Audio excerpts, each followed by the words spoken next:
Magandang araw po. Sana po'y nasa mabuti kayong kalagayan. Ako po ulit si Obit. At ito na po ang pagpapatuloy ng kwento ni Pinggoy. Ang Balat Kalabaw. 22 tagpo. Pakinggan natin.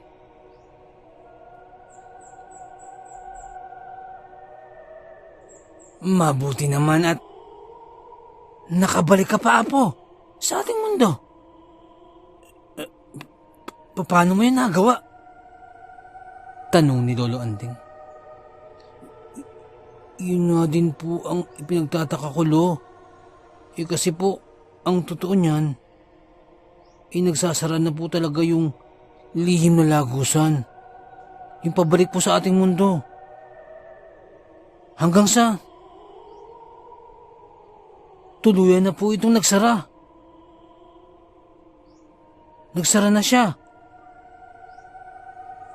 Nung may humilang kamay sa akin, papasok sa lihim na lagusan. At pagkakita ko, ay isang napakagandang babae yung humila sa aking kamay. Dahilan upang makabalik kami sa ating mundo. Ang ganda po ng babae, Lo. Napakahaba po ng kanyang buhok. Pero napakaganda rin po ng kanyang buhok. Umaalon-alon pa po yun. Itim na itim po ang kulay ng buhok na yun. Nagtataglay din po siya ng mahahabang pilik mata na parang sa mga manyika. At bukod pa dun, Lo,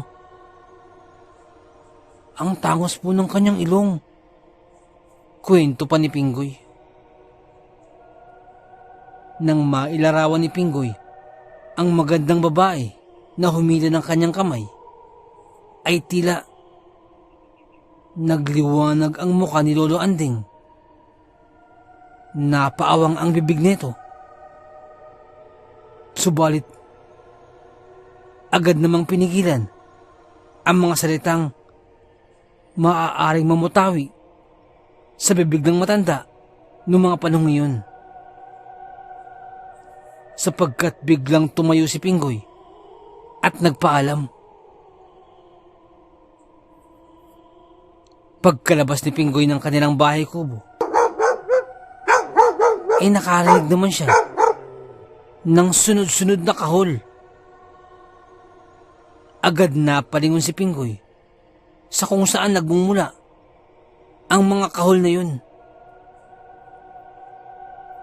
Hindi na kinakailangan pa ni Pinggoy na alamin kung sino ang kumakahol na yun, sapagkat kilalang kilala niya kung kaninong kahol yun. Pagkalingon ni Pinggoy, ay agad siyang tinalunan ng aso niyang si Kulas. Nakagaya ng kanyang lolo't lola, ay tila sabik na sabik siyang makitang muli. At kaalinsabay nun ay pinupog ng dila ni Kulas ang mukha ni Pinggoy. At halos paliguan siya ng laway nito. At gumanti naman ng pagtawa si Pinggoy at pagharot kay Kulas. Makikipaglaro pa sana si Pinggoy sa kanyang aso nang agad magsalita si Abel. Pinggoy, mamaya na yan. Kay Kapitan Gismundo muna tayo. Bulong ni Abel. At muling nabalik ang isipan ni Pinggoy sa kanilang tunay na pakay. At Agad binitawan ni Pinggoy si Kulas. Kulas, diyan ka na muna ha. Mahalaga kasi itong gagawin namin. At sabay takbo ni Pinggoy at ni Abel. Huwag kang sumama, Kulas ha. At baka mapahama ka. Yung mga hindi pangkaraniwang nila lang ang maaaring makasagupa namin. Sambit pa ni Pinggoy habang tumatakbo. Agad namang kumahol si Kulas. Naakalain mong nauunawaan niya ang bawat katagang sinabi ni Pinggoy. Kulas ha, hindi ka maaaring sumama sa amin. Baka mapahama ka pa. Dagdag pa ni Pinggoy. At umupo naman si Kulas at tumigil na sa pagkahol. At agad nang tumalilis ng takbo sina Pinggoy at Abel. Patungo na ang magkaibigan sa bahay nila Kapitan Gismundo. At habang nagmamadali ang dalawa, ay tila balisa naman si Abel. Patingin-tingin ito sa paligid na parang may inaantabayanan. Si Pinggoy naman ay napansin din ang ikinikilos na yun ni Abel. Abel, ano yun? Bakit parang hindi ka mapakali? Tanong ni Pinggoy. Pinggoy, simula ngayon, kinakailangan na nating mag-ingat. Mukhang nasa paligid na ang iba sa kanila. Alisto ka, Pinggoy. Hindi sila pangkaraniwan. May mga taglay silang mga galing. Sambit ni Abel. Kung kanina ay si Abel lamang ang parang balisa, ngayon ay maging si Pinggoy ay nagpalingalingan na rin. Naging aliso sa paligid. Kasunod nun ay nakarinig ang magkaibigan ng pagkaluskos mula sa talahiban sa paligid. At kitang-kita nila ang paggalaw ng mga talahib na parang may humahawi sa mga ito. May kung anong gumagalaw sa may talahiban. Pinagmamastang maigi ng dalawa kung anong nilalang yun na tila ilumiligid sa may talahiban. Kung ano-anong bagay na ang tumatakbo sa isipan ni Pinggoy na mga sandaling yun. Iniisip niya na baka isa ito sa mga nilalang na sumalaki sa bahay nila kanina. Ilang sandali lamang ay mula sa talahiban ay tumalon ang isang aso.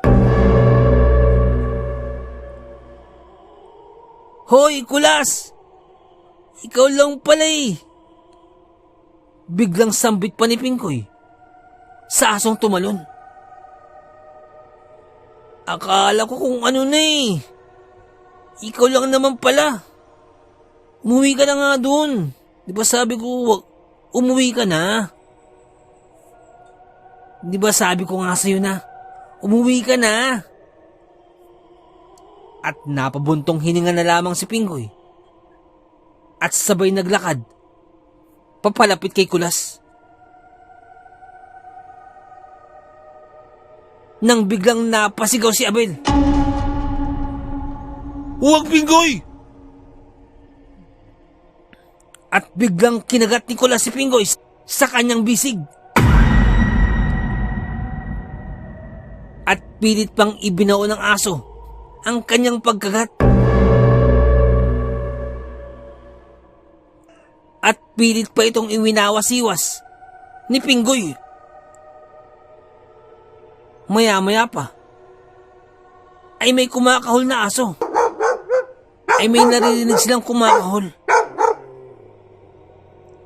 At dumating nga ang isa pang aso na kamukhang kamukha ni Kulas. At sa tahol pa lamang nito ay galit na galit ito. At humahagibis ito sa pagtakbo.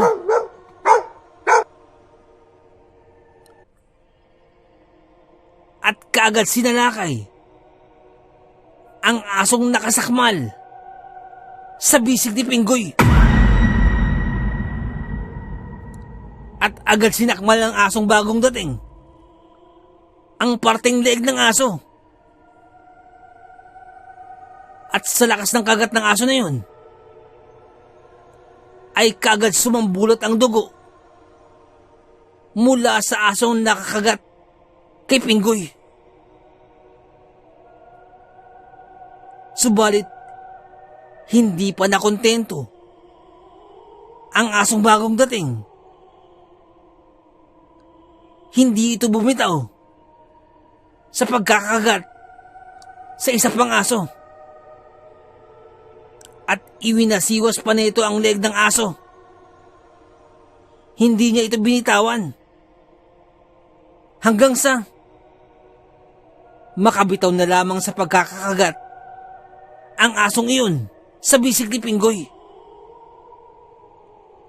Subalit hindi pa rin tumigil ang asong bagong dating. At nananatiling madiin ang pagkakagat nito sa asong nadakmal kay Pinggoy.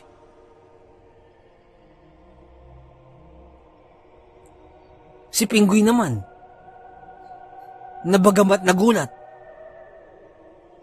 pero mukhang hindi man lamang ito napano mula sa pagkakasakmal ng asong iyon.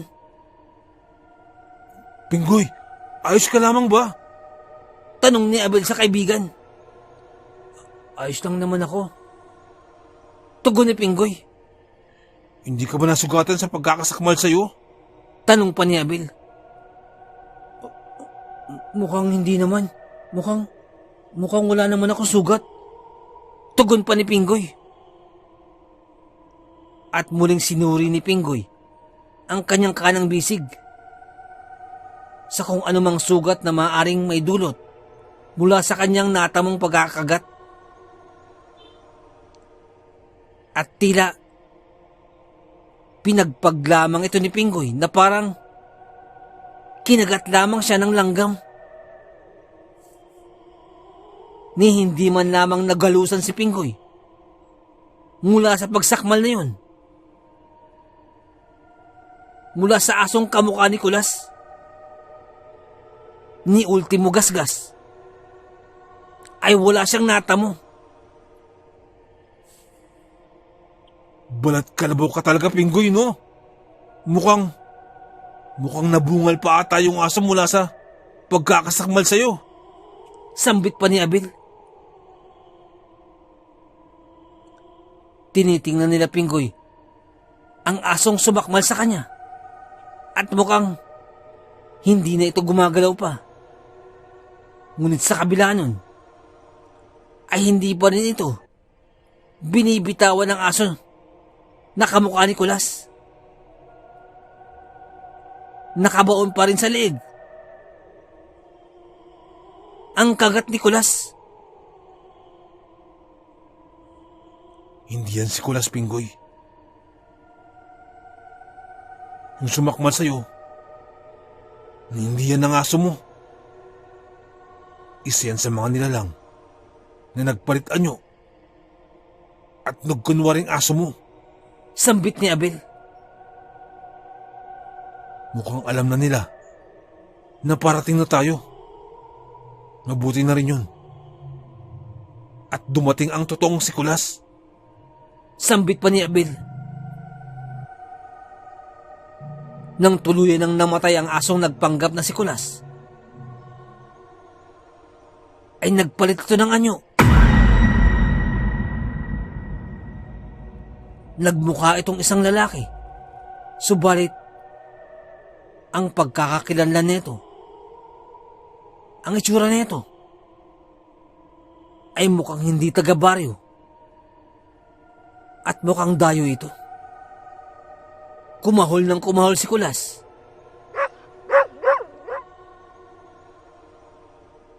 Napagtanto nila Pinggoy na ang asong bagong dating lamang ay siya ang tunay na Kulas. At tila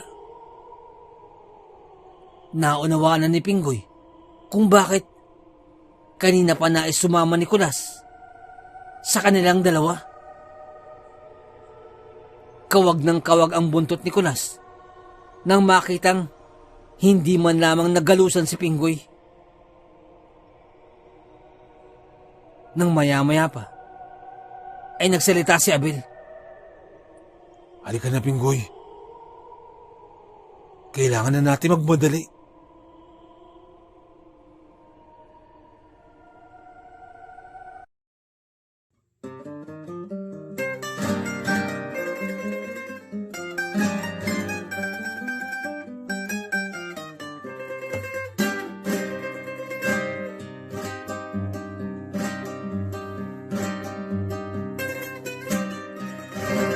Nais ko lamang pong i-shout out si Ma'am Helen Casamayor. Ma'am, maraming salamat po. Isa po sa masugid natin tagapakinig po mula pa po nung nasa Saudi pa po siya. Maraming salamat po, Ma'am Helen Casamayor. Isa po sa ating mga silent listeners. Sobrang salamat po. Sana po, net po kayo dyan palagi. Maraming salamat po. Nais ko lamang pong i-shout out si Boss Marlon ng Di Masalang. Boss, shoutout po. Maraming salamat po sa pakikinig. At nais ko rin pong i-shout out si Ma'am Dalisay Concepcion. Maraming salamat po sa pakikinig. Shoutout po sa inyo, Ma'am. Shoutout din po kay Sir Myong. Boss, maraming salamat sa pagbisita sa ating channel. Maraming salamat. Kay Sir Myong Herminio Viterbo, shoutout po sa iyo. Ingat po palagi. And also, belated happy birthday po kay Ma'am Annie Apruebo. Belated happy birthday po. More birthdays to come. More blessings and good health. Shoutout po sa inyo. Maraming salamat po.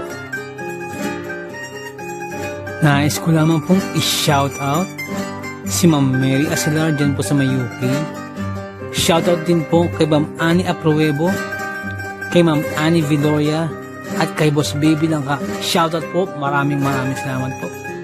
Shoutout din po kay Ma'am Janet Verga dyan po sa may Qatar. Shoutout po kay Ma'am Liza Arcega. Shoutout po.